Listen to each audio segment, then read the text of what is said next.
Polifonia das Ruas, pela UniTV, canal 17, agora no consultório do médico psicanalista Sérgio Belmont. É um prazer estar aqui conversando com você, mais uma vez, discutindo sobre psicanálise, sobre literatura, sobre a vida. É um prazer renovado estar com você. A psicanálise propõe-se curar ou melhorar? Essa é uma pergunta realmente complexa e difícil, já que a psicanálise, pegando um campo inter e transdisciplinar, se propõe a muitas coisas, né? Acho que a psicanálise, sinteticamente, se propõe a ajudar o sujeito a encontrar um caminho pessoal, autêntico, e que esse caminho seja um caminho de alegria e de felicidade verdadeira em termos do sujeito individual, da pessoa mesma. E como é que o psicanalista caminha para a literatura e produz um livro onde aproxima dois expoentes da nossa cultura, o psicanalista Winnicott e a personagem centralíssima de Che Guevara? Como é que foi esse salto da psicanálise para a literatura, Sérgio Belmont? Iterve, isso aí tem uma pré-história e tem uma história. A pré-história, naturalmente, está ligada às minhas relações políticas na adolescência, no passado histórico político do Brasil, onde nós não podíamos ter uma atuação política, e Che Guevara era o ídolo de todos os adolescentes, todos os profissionais de saúde que começavam a trabalhar nesse campo. Isso ficou guardado, vamos dizer, na pré-história da minha vida. E nos últimos 20 anos, estudando o psicanalista inglês Donald Winnicott, um homem que trabalhou durante a guerra em realocação das crianças durante o bombardeio de Londres, e principalmente um homem que tem uma obra psicanalítica nas escolas pós-freudianas, que tem enorme importância para a cultura pós-moderna, a cultura dita pós-moderna, porque estudou em detalhe os espaços compartilhados, as questões do paradoxo, enfim, é um psicanalista que tem uma importância, Iterve, muito grande realmente para a cultura pós-moderna. E a junção dos dois talvez se deva à grande frustração de um número enorme de psicanalistas. Eu acho até que posso dizer que o meu amigo Iterve também tenha pensado nessas questões ao longo da sua vida, que é da psicanálise não se fechar no espaço do consultório, daí porque falamos de espaços transdisciplinares, espaços multiprofissionais, enfim, áreas amplas de atuação, e a psicanálise buscasse o mundo para ter uma atuação política. Então, o meu livro aqui é parte de uma tese de mestrado feita para a USP, em 98 até 2000, procura na figura do Che Guevara e na figura do Winnicott conseguir juntar, ou pretender juntar, o que seria atuação política dentro de um pensamento psicanalítico. A junção das duas coisas materializada no que é mais importante em termos de uma postura humanista, que é exatamente o homem encarnado no Che Guevara, em crise existencial, sem saber se continuava em Cuba como ministro, sem saber se ia para a Bolívia, sofrendo com a separação dos 5 filhos, enfim. É esse o pano de fundo desse encontro humano, onde eu pretendi, nesse espaço que a literatura permite, que transita entre ciência, nos novos moldes da cultura contemporânea, não separando em espaços estanques ciência e cultura, dá essa liberdade de trânsito, nesse intermúndio, fazer perguntas que eu acho que foram perguntas da minha vida toda e perguntas de uma geração inteira. Interessante é o seguinte, você utilizou um recurso da literatura que é a chamada intertextualidade. E você, então, através de biografias e de próprios livros também do Winnicott e também do Guevara, você vai fazendo essa construção.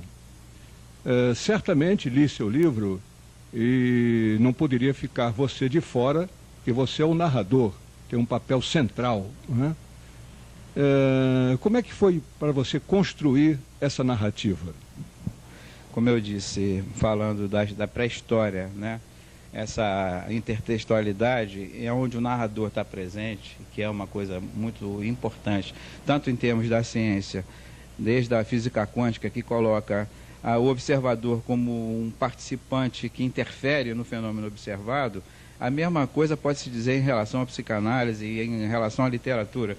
Não existe isenção do narrador de coisa nenhuma. Então, na verdade, a história do psicanalista Sérgio Belmont, a história do homem Sérgio Belmont e suas preocupações estão materializadas nessa tentativa de, criando um diálogo onde o Che Guevara, homem sofrendo, vai se encontrar com um psicanalista heterodoxo, com um psicanalista pós-moderno, vamos dizer assim, que antecipava o futuro, a oportunidade de tentar fazer perguntas que, se eu pudesse, teria feito na história. Quer dizer, é um lugar muito interessante, porque ao mesmo tempo que ele tem uma certa prisão acadêmica, porque tem que seguir o modelo acadêmico, ele tem que ser baseado em história factual e citações, são 70 e tantas citações transformadas em diálogo, transformadas em paráfrase. Na verdade, a gente tem um espaço, nesse espaço do intermúndio, como é chamado, entre realidade e ficção, entre ciência e ficção, de fazer perguntas que interessariam, no nosso ponto de vista, a serem respondidas ou serem discutidas. Como, por exemplo, se um psicanalista que pensou tanto sobre a importância da família foi um psicanalista de crianças, primeiro psicanalista homem infantil da Inglaterra, psicanalista que dá uma importância extraordinária à transformação do mundo a partir da família, da importância da mãe na relação com o filho, para a constituição de um sujeito verdadeiro, por que esse psicanalista não teve filhos? E a família dele se acabou, as irmãs também não tiveram filhos. E quanto ao Che Guevara, um mito mundial, numa crise que eu vi na longa e larga leitura das biografias dele, nos textos mesmo dele, um sujeito vivendo uma crise existencial, doente de asma, como ele sempre foi, se sentindo frustrado com o modelo comunista que vigorava no país e estava por trás das ações políticas que ele estava implementando, um homem em crise consigo mesmo, na meia-idade, dizendo qual vai ser a verdade da minha vida daqui por diante. Então, essas perguntas eram perguntas que eu acho que, pelo menos na minha cabeça, estiveram sempre presentes, porque, na verdade, o Che Guevara descumpriu o manual de guerrilha que ele mesmo escreveu, e que dizia, como todo manual de guerrilha, que um grupo guerrilheiro pequeno, por melhor que seja, não pode enfrentar um exército organizado. E a participação do povo é fundamental. Por que esse homem foi para a Bolívia, contra a opinião do Partido Comunista, sem ajuda? E, enfim, o que eu pensei, o que eu tirei dessa leitura prolongada, desse contato íntimo de alguns anos com esses textos, né? Seria um encontro com a morte? Um encontro com a morte, mas era um encontro com a vida. Então, eu acho que vale aí uma imagem iconográfica que é muito conhecida, que é do Che Guevara já morto na mesa de mármore, na escola para onde ele foi levado.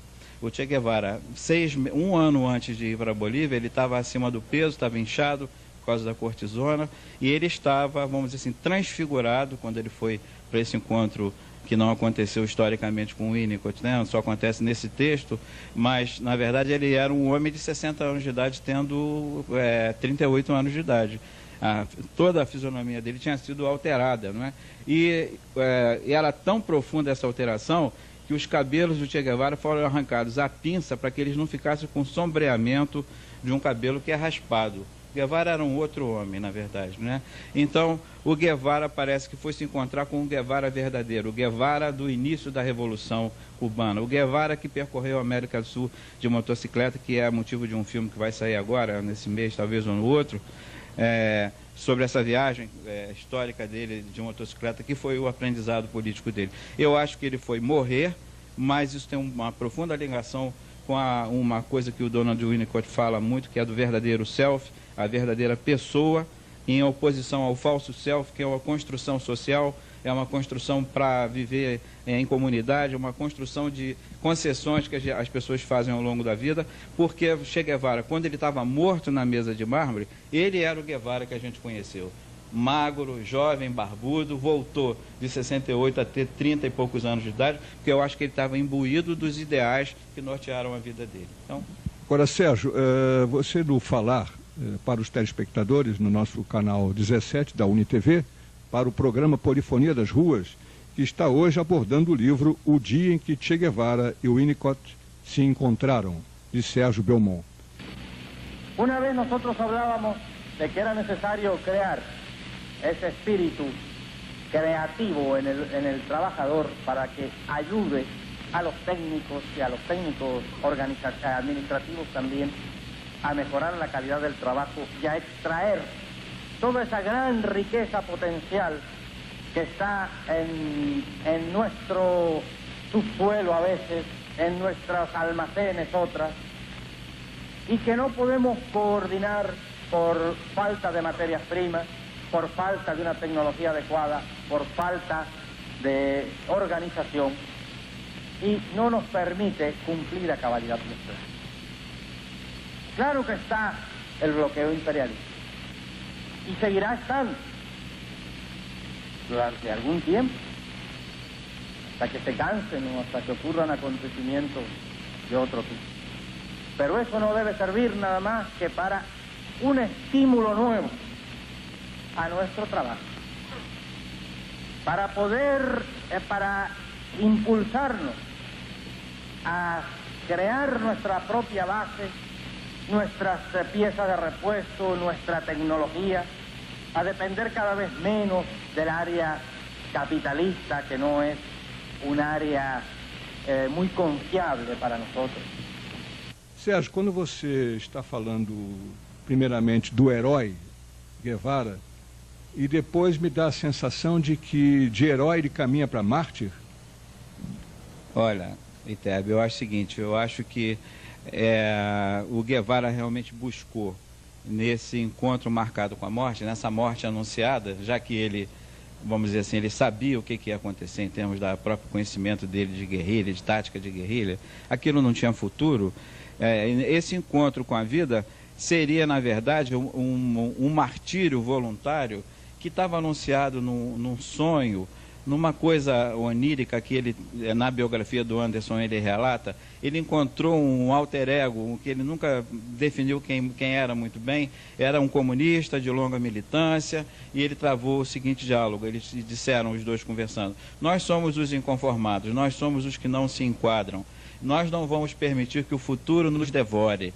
Não é? Quer dizer, não vamos deixar que nós sejamos pasteurizados no futuro. Eu acho que ele tinha essa preocupação, de forma que o martírio é como o martírio no sentido cristão, é o oferecimento da vida como forma de marcar indelevelmente com a morte um ritual de vida para aqueles ideais que ele encarnava. Os ideais de igualdade, os ideais de liberdade, de poesia, porque Guevara era um poeta, era um homem que amava a poesia, a literatura, um homem ligado à vida profundamente, e eu acho que ele temeu que ao longo dessa trajetória, tendo se transformado no estadista, ele se perdesse, o futuro o pasteurizasse, como aliás hoje em dia a gente vê o rosto de Guevara até em camisetas de modelo na passarela na Europa. Vamos dizer, ele fez esse sacrifício para marcar a presença dele, no que eu compreendi, no martírio no sentido da vida e da permanência dos ideais. Então, nesse sentido, seria um mártir da vida e um mártir das próprias ideias. Agora, você vê alguma semelhança, quando falamos do herói, do mártir, com essa questão da salvação do mundo, quer dizer, coisa meio assim deificada, porque a história nos fala de um Jesus Cristo, não é? A princípio, podíamos vê-lo como um herói, e depois também ele está hoje nas camisetas. Você acha que havia uma certa onipotência em Guevara, ou até também em Marighella, que me parece que segue um caminho mais ou menos semelhante, cada um na sua, mas com alguma identificação? Bom, são questões importantes que a gente talvez não tenha uma resposta definitiva para elas, mas são ideias. Eu acho que, na verdade, existem certos homens tão comprometidos na sua vida, no que nós chamamos winnicottianamente de verdadeiro self, que o compromisso deles é com um ideal que transcende o limite de uma existência individual.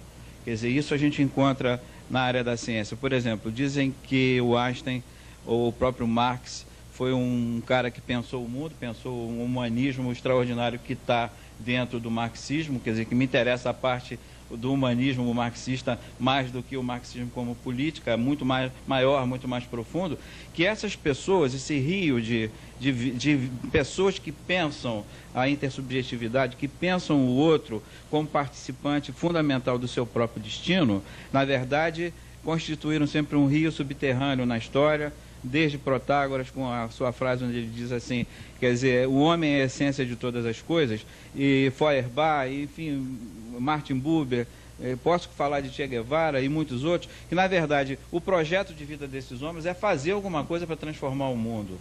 Quer dizer, enquanto alguns têm um ideal de ter uma casa, ter uma família, de criar filhos ou escrever um livro, esses sujeitos humanos têm como marca na sua personalidade, como marca fundamental, essa determinação de buscar alguma coisa significativa que o Guevara falou quando tinha 16 anos de idade. Ele disse: eu tenho que fazer alguma coisa significativa para os outros, senão eu não vou me realizar como homem na vida. Então eu acho que nesse sentido, essa é uma compulsão, é o pathos, é a paixão que está por trás de todo grande homem que deixa uma marca na história. Essa marca do pathos, do comprometimento apaixonado com uma causa, seja a literatura, seja Picasso, assim, quem for, um transgressor, um transformador da história, ele naturalmente ele tem esse perfil que o transforma num mártir do seu tempo, porque frequentemente estão à frente do seu tempo.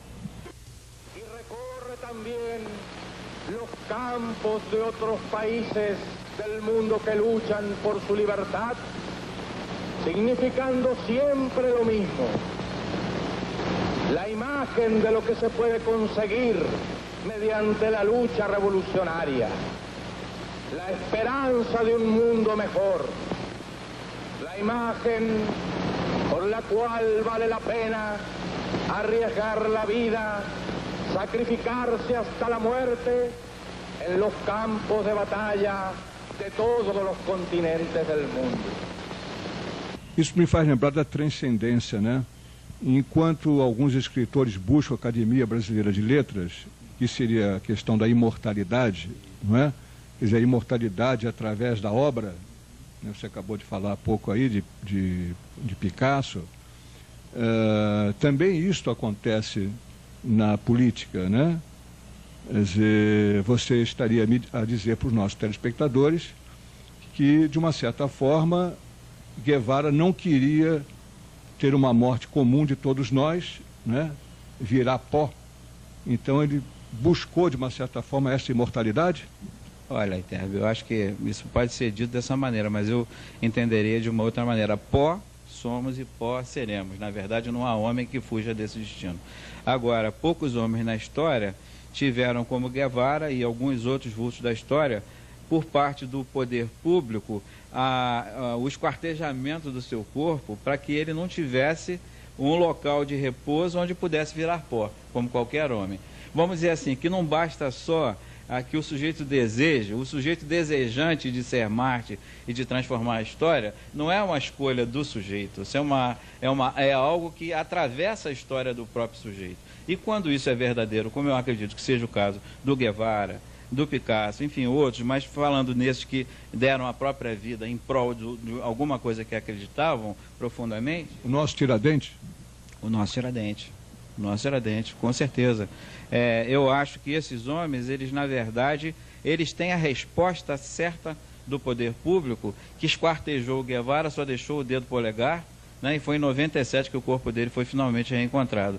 Então eu acho que essa sincronia do herói trágico, do herói que pode ser até realmente um mártir que sacrifique na tragédia da sua vida para transformar o mundo, perca a sua própria vida para ganhar a história, como algo que habita o sujeito. Não é escolha como a poesia. Eu não posso escolher ser poeta, a poesia me habita ou não. Então, quer dizer, essa doação generosa de si mesmo ao mundo, à vida, pode incluir nos casos mais profundos e radicais, que esse projeto habite o sujeito à sua revelia. Eu acho que esse caso pode ser aplicado ao Guevara, com certeza. Ô Sérgio, a minha pergunta agora, de provocação, pode ser até redundante, mas é interessante que no seu livro, o dia em que Che Guevara e Winnicott se encontraram, você traz um Che Guevara bem assim humanizado, desnudo, né? Que faz ao Winnicott perguntas interessantíssimas de um homem que já tinha enfrentado tantos percalços, né? É interessante, não uma ingenuidade, mas o desnudamento de Guevara a falar sobre as paixões, sobre as perdas e principalmente seus temores, né? Eu fiz questão nesse livro e na introdução de dizer que eu não estava buscando o mito Guevara, porque sobre o mito Guevara já foram feitos muitos livros, né? Inclusive o monumental livro do John Lee Anderson, que foi minha fonte de consulta permanente, que viveu em Cuba durante 5 anos, enquanto escrevia o livro, morando do lado da casa da Leida Marx, conviveu estreitamente com ela e com seus filhos lá em Cuba e se transformou também. Quer dizer, eu acho que o Marx deixa tal marca que ninguém fica imune a essa história, vamos dizer assim. Não, eu não queria isso, não. Eu queria, como psicanalista, usar o psicanalista que desconstruiu a clínica psicanalítica, que desvestiu os paramentos psicanalíticos para colocar a importância do psicanalista como pessoa, como sujeito numa relação intersubjetiva. Isso quer dizer o seguinte, quer dizer que se destrói a hierarquia de uma relação terapêutica e se encontra o psicanalista desnudo, ouvindo numa relação intersubjetiva, aonde, dentro dessa escola, que é uma escola posterior à Winnicott, a escola da intersubjetividade americana, onde se criou até um novo termo, para vencer a dicotomia ou a dialética transferência contra transferência, se criou o termo cotransferência. Quer dizer, e o Winnicott, ele foi o autor de um jogo, de uma forma de terapia de criança, que é o jogo do rabisco, que eu acho que é a essência da intersubjetividade, do que deveria ser uma relação analítica, e não é. Porque nós somos prisioneiros do nosso discurso, nós somos prisioneiros da técnica, nós temos tempo de formular uma interpretação e, com isso, filtrar nossas emoções, nos defender das questões contratransferenciais. Quanto ao jogo do rabisco, a criança dá um rabisco e o psicanalista continua o desenho. Então, eu vejo no jogo do rabisco a essência, na criação winnicottiana, do que seria a coisa mais livre e verdadeira de uma relação entre duas pessoas. Eu quis fazer um rabisco verbal. Eu pretendi que o encontro de Winnicott fosse com Guevara, não fosse o encontro de um sujeito que detém uma verdade psicanalítica ou psicológica, que ia dar caminhos para a vida do Guevara, ou fazer a crítica dos erros do Guevara, ou se Guevara estava certo ou errado de se afastar de 5 filhos, largar um governo, ele era estadista, ministro de Estado e tudo mais, para ir morrer na selva da Bolívia. Não.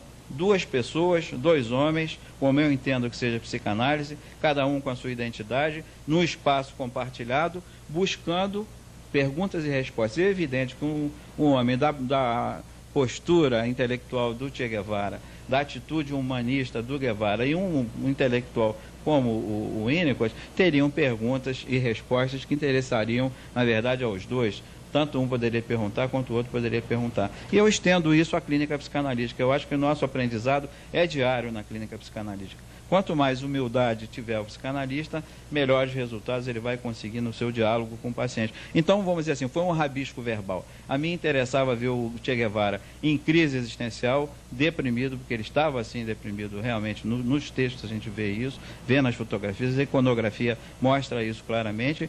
E eu acho que, vamos dizer, me interessou que o mundo pudesse pensar do Guevara como um homem, o homem que ele era, um pai de 5 filhos, sofrendo de tudo isso que eu falei, sofrendo de uma história muito dolorosa, um asmático desde 2 anos de idade, enfim, um sujeito como qualquer um de nós nesse sentido, vivendo um dilema existencial. Eu fico aqui, continuo sendo um estadista, estaria vivo até hoje como Fidel Castro, não teria sido assassinado porque ele era muito bem defendido, sofrendo de asma a vida inteira, cheio de medalhas, mas talvez vivendo no que a gente chama, em termos winnicottianos, uma vida falso self. Eu acho que Guevara era possuído pelo furor da liberdade, e nessa conversa, que eu acho que é uma conversa do próprio inconsciente dele na Guatemala, ele diz: morrer num canto nunca, eu pretendo morrer banhado no sangue dos meus inimigos, atravessado por balas. Na caverna dos meus pulmões, sozinho eu não morro. Então eu acho que isso eu estava tentando mostrar. Agora, interessante, na leitura do seu livro, uma leitura que eu fiz metodicamente, o desnudamento do psicanalista Sérgio Belmont está, digamos assim, colado no Winnicott. Quer dizer, é o Sérgio Belmont e o Winnicott, né? E você consegue dar, repito, o distanciamento das questões e das respostas nesse diálogo do Guevara, como se nesses textos do Guevara você também não fosse tão presente. Eu digo esse distanciamento entre o Winnicott, que seria o psicanalista, onde você se desnuda através dele, e você consegue dar muito bem um distanciamento para a personagem, né, a verossimilhança do nosso Guevara. Como é que foi para a sua Sociedade Brasileira de Psicanálise no Rio de Janeiro a chegada deste trabalho e deste livro? Olha, Tércio, eu acho que isso ele está sendo digerido ainda, como você falou. Intertexto é uma forma de linguagem não muito comum, embora você mesmo seja um autor que já faz isso há algum tempo, e a gente tem alguns exemplos excelentes de autores trabalhando nesse sentido. Eu acho o seguinte, eu acho que a clínica psicanalítica que é materializada no trabalho do Winnicott, na postura do Winnicott, ela é uma clínica ainda em processo de elaboração. Quer dizer, eu acho que a gente teve que desconstruir certos rigores e ortodoxias na história da psicanálise para alcançar isso. Então eu acho que o conhecimento desse texto, a aceitação desse texto é tão difícil quanto é aceitar esta liberdade do psicanalista no setting psicanalítico. Existem muitos aprisionamentos teóricos, aprisionamentos institucionais, aprisionamentos formais, econômicos, de forma que o grande gesto de liberdade e o grande veio humanista que qualquer psicanalista que mereça esse nome traz no fundo da alma, sem a grandiosidade de um Winnicott, de um Guevara, acho que eu, você, todos nós pensamos fazer uma prática humana que ajudasse a libertar a gente, que nos fizesse encontrar com as pessoas, que permitisse que a gente ajudasse as pessoas a serem felizes. E isto, então, é uma coisa que é um trabalho em processo de evolução. Não é coisa fácil. Agora, Sérgio, para terminar a nossa entrevista de hoje, do Polifonia das Ruas, aqui no consultório do psicanalista Sérgio Belmont, a derradeira pergunta. Para fugir dos rigores, tanto da sociedade psicanalítica e também da tese, que tal vocês, personagens, saírem do consultório, tanto o Winnicott quanto o Guevara, e isto caminhar para um romance, para chegar ao grande leitor, ao grande público? Isso é um desafio que eu não sei se eu estarei à altura disso, porque frequentemente, como eu falei para você, eu me senti atravessado por uma coisa maior do que eu mesmo. Primeiro porque eu sou um escritor estreante, esse é o meu primeiro livro solo, tenho 5, 6 textos escritos em livros coletivos, mas esse é o texto que eu, Sérgio Belmont, escrevi. Então eu acho que ele sofre de todo debit, né? Naturalmente. Mas é uma ideia excelente, eu acho que o assunto merece, os dois personagens merecem, e eu acho que os ideais que eu tentei modestamente, para os quais eu tentei modestamente contribuir com o meu pequeno livro, que é pequeno em tamanho, em extensão, mas é rico no sentido pessoal meu, de boas intenções, de bons desejos, de trazer a minha experiência, que essa não é pequena, é uma vida inteira dedicada à prática da psicanálise, à psicanálise aplicada à instituição, fazendo uma pequena ressalva, a sociedade da qual eu faço parte, a brasileira, tem realmente sofrido transformações nos últimos anos, no sentido da democratização do espaço institucional, como que eu acho que o que eu falava é uma questão mais histórica do que do momento que nós estamos vivendo. Fica aí o desafio, vamos ver se eu consigo estar à altura disso aí. Ok. Então terminamos aqui o Polifonia das Ruas para voltar na próxima segunda-feira, às 11 horas, pela UniTV, canal 17, agradecendo ao médico psicanalista Sérgio Belmont pela entrevista. Obrigado, Tércio. Muito obrigado por ter me convidado, obrigado por ter encontrado com você nesse dia.